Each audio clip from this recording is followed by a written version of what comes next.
হাইকোর্টের নোটিশ থাকা সত্ত্বেও উচ্ছেদে বাধা। দাঁতপুরে উচ্ছেদে বাধা দেওয়া হলো পুলিশকে।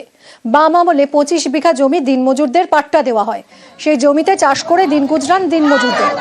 জমি ফেরত পেতে হাইকোর্টে মামলা মালিকের।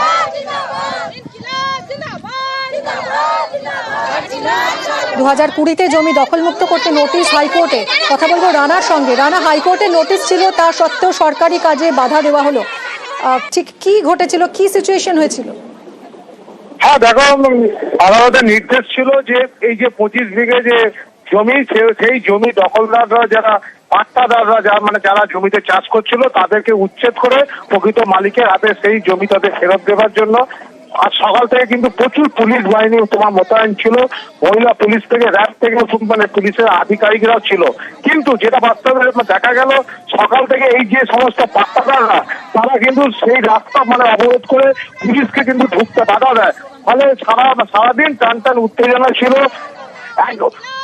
অন্যদিকে যেটা দেখা গেল, যে জমির যে মালিক পক্ষ, বেশ কিছু গ্রামবাসীরা তারাও কিন্তু এসে বিক্ষোভে সামিল হয়েছিল। তাদের দাবি হচ্ছে যে হাইকোর্টের যে নির্দেশ হয়েছে, সেই প্রকৃত জমির মালিককে জমি ফেরত দিতে হবে। এই নিয়ে খুব উত্তেজনা থাকায় পরে পুলিশ কিন্তু আজকে যে অধিগ্রহণ অর্থাৎ দখলদারদের হটিয়ে, যে পাট্টাদারদের হটিয়ে যে জমিটা ফেরত দেওয়ার কথা ছিল, সেটা বাস্তবে আজকে কিন্তু হলো না। পাশাপাশি এই গ্রামে উত্তেজনা থাকা কিন্তু পুলিশ থেকে করা হয়েছে। আর যারা বিক্ষোভকারী, যারা পাট্টাদার, যারা এতদিন ধরে যারা জমি চাষ করে দিন গুজরান করছিল, তাদের দ্বারা তারা কিন্তু আজ থেকেই তারা বিভিন্ন জমির কাছে কিন্তু তারা লাঠি হাতে তারা হাত পাহারা দেওয়ার কাজ শুরু করলো। কারণ তারা আতঙ্কে রয়েছে, যেহেতু মালিক পক্ষ ক্ষমতাসীন দলের মধ্যে রয়েছে। ফলে তার লোকজন যদি রাতে অন্ধকারে এসে জমি দখল করে, তার জন্য তারা কিন্তু আজ থেকে প্রস্তুতি শুরু করলো। দিন রাত তারা মাঠের পাশে থেকে রাত পাহারা দেবে। নজর থাকবে আমাদের এদিকে। রানা, অনেক ধন্যবাদ।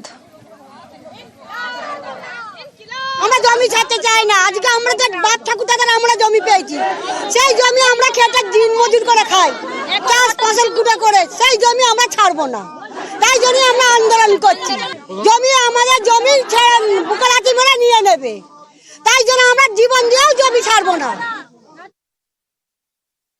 এখানে 1994 সালে বামফ্রন্ট সরকার পাট্টা দেয়, কিন্তু যখন এই যাদের জমির মালিক তারা হাইকোর্ট যায়, হাইকোর্টে 2002 সালে ওটাকে অবৈধভাবে ঘোষণা করে। তারপরে ফের কেস চলে, 19 সালে অর্ডার হয়।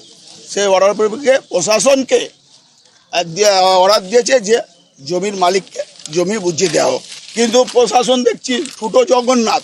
যেহেতু হাইকোর্টের রায় অর্ডার, সেই অর্ডার অনুযায়ী আমরা চাই গ্রামবাসী হিসেবে একজন কৃষকের জমি সে ফেরত পাক।